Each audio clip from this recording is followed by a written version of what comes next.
Welcome to History in Flames. Empires rise and fall, the past comes, alive in fire and ash. Subscribe and relive stories that shape the world. On the 20th of July 1944, a bomb exploded inside one of the most heavily guarded places on Earth. Adolf Hitler's military headquarters was planted not by an enemy soldier, not by a foreign spy, but by a decorated German colonel, a man who had lost an eye, a hand, and 2 fingers fighting for his country. He and a group of fellow officers had reached a terrible conclusion that to save Germany and to end the war, their own leader had to die. This is the story of the men who tried to kill Hitler from within, their courage, their plan.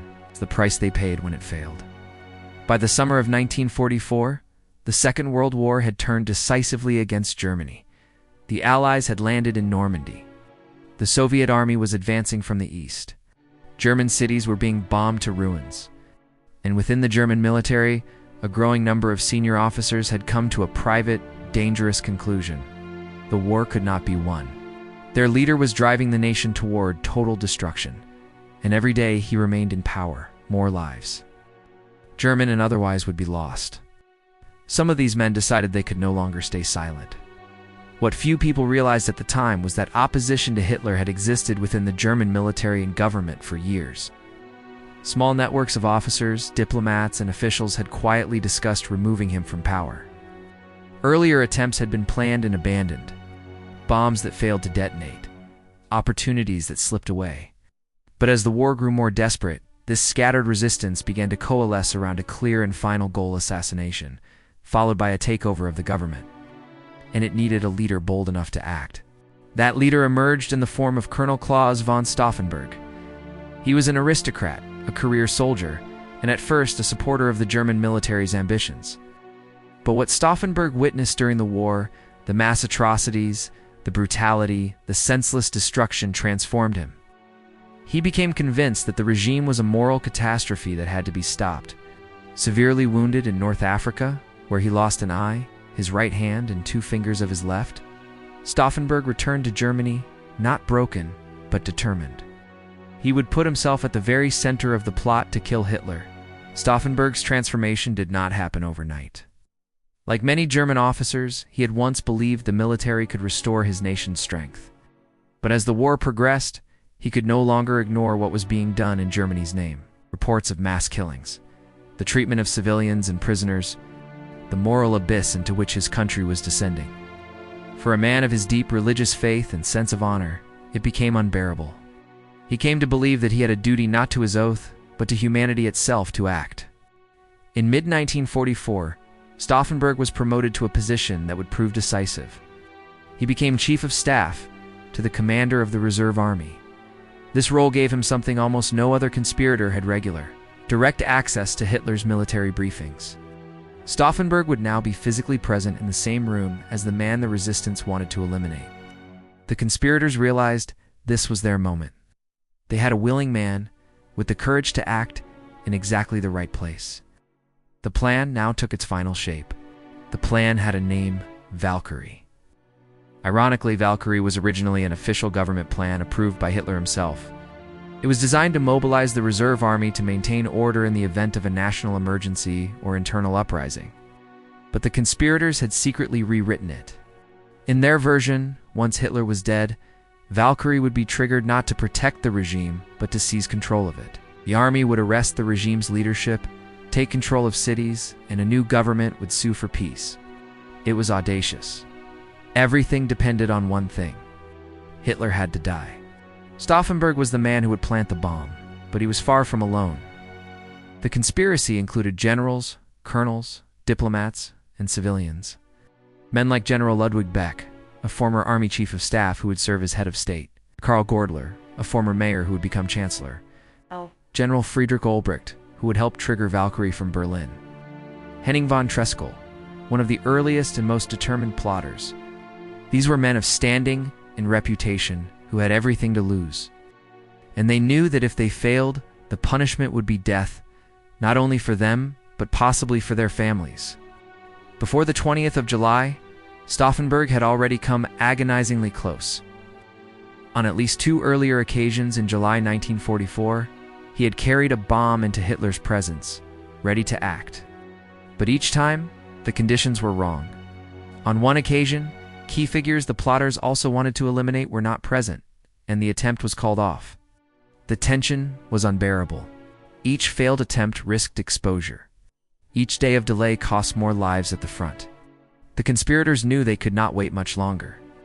The next opportunity would have to be the one. The morning of the 20th of July 1944 arrived. Stauffenberg flew to Hitler's eastern headquarters, known as the Wolf's Lair, a heavily fortified complex, deep in a forest. He carried with him a briefcase. Inside was a bomb explosives fitted with a silent chemical fuse that he would have to arm by hand with the 3 fingers he had left. He was scheduled to attend Hitler's military briefing that afternoon. The plan was simple in concept and terrifying in execution. Arm the bomb, place the briefcase near Hitler, leave the room, and let the explosion change the course of history. Shortly before the briefing, Stauffenberg excused himself to a private room to change his shirt a cover story to give him a moment alone. There, working against the clock with the 3 fingers of his injured hand, he began to arm the explosive. It was painstaking, delicate work, but he was interrupted before he could arm the second of the 2 explosive packs. Forced to hurry, he was only able to prepare one. He placed the single-arm charge into his briefcase. It would still be enough to devastate the room. He walked toward the briefing, the live bomb in his hand. Here, fate intervened in a way the plotters could never have predicted. The briefing was expected to take place in an underground concrete bunker. In that enclosed space, the force of the explosion would have been contained and amplified, almost certainly killing everyone inside. But because of the summer heat that day, the meeting was moved to a wooden hut above ground with windows open. This single change would have enormous consequences. The open structure would allow much of the blast to dissipate. Neither Stauffenberg nor anyone else knew how important this small detail would become. Stauffenberg entered the briefing room, where Hitler and around 24 officers were gathered around a large map table. He placed his briefcase on the floor, leaning it against one of the heavy wooden supports of the table, as close to Hitler as he could manage. Then, using a pre-arranged excuse and urgent phone call, he quietly left the room. Everything now depended on the bomb at his back, and on the minutes ticking down on its silent fuse. He made his way outside, waiting for the explosion that would signal the moment to seize Germany. But in the minutes after Stauffenberg left, something happened that would doom the entire plot. Another officer at the table, finding the briefcase in his way, reached down and moved it, pushing it to the far side of the heavy table support, away from Hitler. That thick wooden leg now stood between the bomb and its target. It was a small, unconscious gesture. The officer had no idea what he had just done. But by moving the briefcase a matter of feet, he had unknowingly shielded Hitler from the full force of the blast that was seconds away. At 42 minutes past noon, the bomb detonated. The wooden hut was torn apart in a roar of fire and splinters. The blast ripped through the room, shattering the table, hurling bodies and debris in all directions. From a distance, Stauffenberg saw the explosion and was convinced that no one inside could have survived. He was certain Hitler was dead. He bluffed his way past the guards, boarded a plane, and flew back to Berlin to set the rest of the plan in motion, believing that he had just succeeded. He was wrong. Inside the ruined hut, several officers were killed or fatally wounded, but Hitler, shielded by the heavy table support that the briefcase had been moved behind, survived. He suffered burst eardrums, burns, and a damaged arm, but he was alive. The combination of the above-ground location and the moved briefcase had saved him. Within hours, he would broadcast to the nation to prove he was still alive. The assassination had failed. And now in Berlin, the second half of the plot was unfolding based on the false belief that Hitler was dead. In Berlin, the conspirators faced an agonizing problem. Conflicting reports were coming in. Was Hitler dead or alive? Ow. For several critical hours, the plotters hesitated, uncertain whether to trigger Valkyrie. This delay was fatal. When Stauffenberg landed and insisted Hitler was dead, they finally began to act, issuing the Valkyrie orders, attempting to seize control of the city and arrest regime officials. But they had lost precious time, in the heart of any coup's momentum. Hesitation gave their enemies the chance to recover and respond. As the afternoon wore on, the conspirators' worst fear was confirmed. Hitler was alive, and the news began to spread. The effect was devastating to the coup. Officers who had been wavering, unsure which way events would turn, now sided firmly with the regime. Troops who had been ordered to arrest officials hesitated or switched sides. The Valkyrie orders, which depended entirely on Hitler being dead, lost all their authority. By evening, the coup in Berlin was collapsing. Conspirators found themselves surrounded, their plan disintegrating around them. That night, Loyalist officers moved against the plotters at their headquarters in Berlin. There was a brief, confused confrontation. Stauffenberg was wounded. The leading conspirators were quickly seized. General Beck, the man who would have been head of state, was given the chance to take his own life. The others were placed under arrest.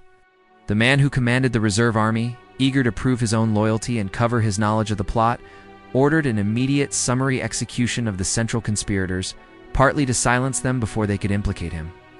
In the early hours, Stauffenberg and 3 of his closest fellow officers were taken into the courtyard of the building. There, in the glare of vehicle headlights, they were executed by firing squad. According to witnesses, as the shots were fired, Stauffenberg called out a final declaration of loyalty, not to the regime, but to what he called a sacred Germany, the nation he believed he was trying to save. He died believing that even in failure, the attempt itself had meaning, that it proved not all Germans had stood silent. His body and those of the others were buried, but the regime's revenge was only beginning. Hitler's response to the plot was one of merciless fury. He was determined not only to punish those directly involved, but to root out anyone connected to the resistance. In the weeks and months that followed, the regime arrested thousands of people. Many were tortured. Show trials were held, deliberately humiliating, where the accused were mocked and condemned. Hundreds were executed, some in brutal fashion. The repression extended far beyond the actual conspirators, sweeping up family members and distant associates. Hitler used the failed plot as a pretext to destroy any remaining opposition within Germany. The regime's vengeance reached the families of the conspirators through a brutal policy of collective punishment. Wives were imprisoned. Relatives were arrested simply for sharing the same name. The children of some conspirators were taken from their families and given new identities to erase their connection to the men who had dared to act. It was a calculated cruelty designed to terrorize anyone who might consider following their example. The men of the 20th of July had known this might be the cost. They had acted anyway. Among the conspirators was Henning von Treschow, one of the earliest and most committed plotters. When he learned that the assassination had failed and that arrests were beginning, he understood what awaited him. Before taking his own life, he reportedly spoke words that would come to define the meaning of the entire conspiracy. He said that a man's moral worth is proven only at the point where he is prepared to give his life for his convictions. He had no illusions that the plot would now be celebrated, but he believed history would one day recognize that they had tried, that they had stood against evil when it counted. Why did the plot fail when it came so close to success? Several factors combined. The briefing moved above ground, weakening the blast. The briefcase moved behind a solid table's support at the critical moment. Only one of the 2 explosive charges had been armed. And in Berlin, hesitation and uncertainty about whether Hitler was dead cost the conspirators the momentum a coup requires. Any one of these going differently might have changed the outcome. It was a plan undone not by a lack of courage, but by a chain of small chances and by the brutal efficiency with which the regime crushed dissent. The men of the 20th of July were complex figures. Many had once served the regime they came to oppose. Some had supported its early goals before turning against it. Historians still debate their motives. How much was moral revulsion? How much was the desperation of seeing the war being lost? But what is clear is that in the end, they reached a point where they were willing to risk everything, their lives, their honor, their families, to try to stop the catastrophe engulfing their country. In a society where opposition meant death, they chose to act rather than stay silent. Although the plot failed in its immediate goal, it carried a profound significance. It demonstrated to the world and to future generations that there had been Germans who actively resisted, who recognized the moral horror of the regime, and were prepared to die opposing it. In the decades after the war, the men of the 20th of July were gradually recognized not as traitors, but as figures of conscience. Their attempt became a symbol proof that even in the darkest of times, some individuals choose to stand against evil, whatever the cost to themselves. Today in Germany, the men of the 20th of July plot are honored. The courtyard where Stauffenberg and his fellow officers were executed is now a memorial. Street schools and military barracks bear their names. Each year, ceremonies remember their sacrifice. What was once branded as treason is now understood as one of the most significant acts of moral resistance from within the regime. Their story is taught as a reminder that loyalty to a nation is not the same as obedience to those who would lead it to ruin. The story of the July plot poses a difficult and enduring question. What would we do, faced with a regime committing terrible crimes in our name? Would we have the courage to risk everything to act, knowing failure meant death not only for us, but for those we love? Most people, throughout history, stay silent. They keep their heads down, they survive. The men of the 20th of July chose differently. They were imperfect men in an impossible situation. But when the moment came, they acted. And that choice is why we remember them. The 20th of July plot was the most famous attempt to kill Hitler, but it was not the only act of German resistance. Throughout the war, individuals and groups had resisted in their own ways, students who distributed leaflets, religious leaders who spoke out, ordinary people who hid the persecuted at risk to their own lives. The military conspirators were one part of a broader, fragmented resistance, most of which was crushed. Together, these acts form an important truth that even within a society gripped by a brutal regime, the human conscience was never entirely extinguished. Claus von Stauffenberg and his fellow conspirators failed to kill Hitler. The war would continue for 10 more terrible months, but their attempt endures as one of history's most powerful examples of moral courage of men who looked at the catastrophe around them and decided they could not stand by. They paid for it with their lives. But they proved that conscience could survive even in the darkest of times. If this story moved you, share it so their courage is remembered. Welcome to History in Flames. Empires rise and fall, the past comes, alive in fire and ash. Subscribe and relive stories that shape the world.